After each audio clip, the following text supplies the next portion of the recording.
attraverso strade, perdo fiato, gambe, vite, asfalto, vomitando sui respiri che non mi appartengono più.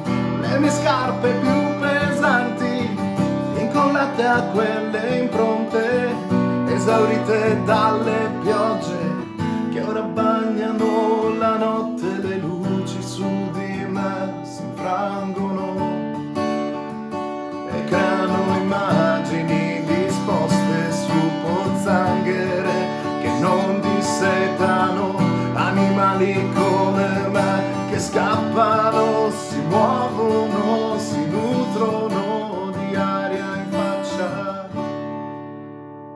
L'esigenza di muoversi, di correre, di bruciare le ore vuote, la voglia di sudare, di far perdere le proprie tracce, l'esigenza di muoversi, di espandersi come corrente elettrica, la voglia di sudare sulla fronte gocce di ghiaccio.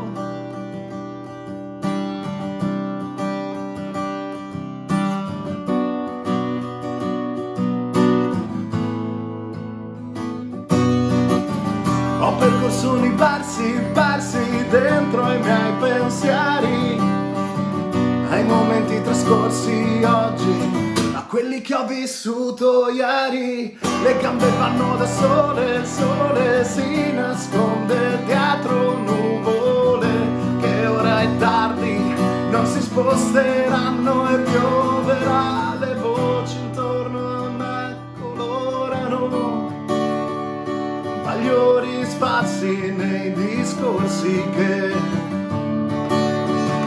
mi avvolgono e offuscano il percorso.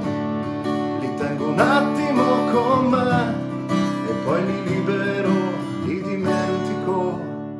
L'esigenza di muoversi, di correre, di bruciare le ore vuote, la voglia di sudare, di far perdere le proprie tracce, l'esigenza di muoversi, di espandersi come corrente elettrica, la voglia di sudare sulla fronte gocce di ghiaccio,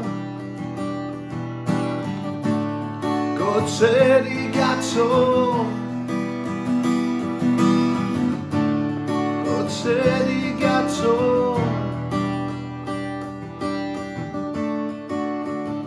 L'esigenza di muoversi, di correre, di bruciare le ore vuote, la voglia di sudare sulla fronte gocce di ghiaccio,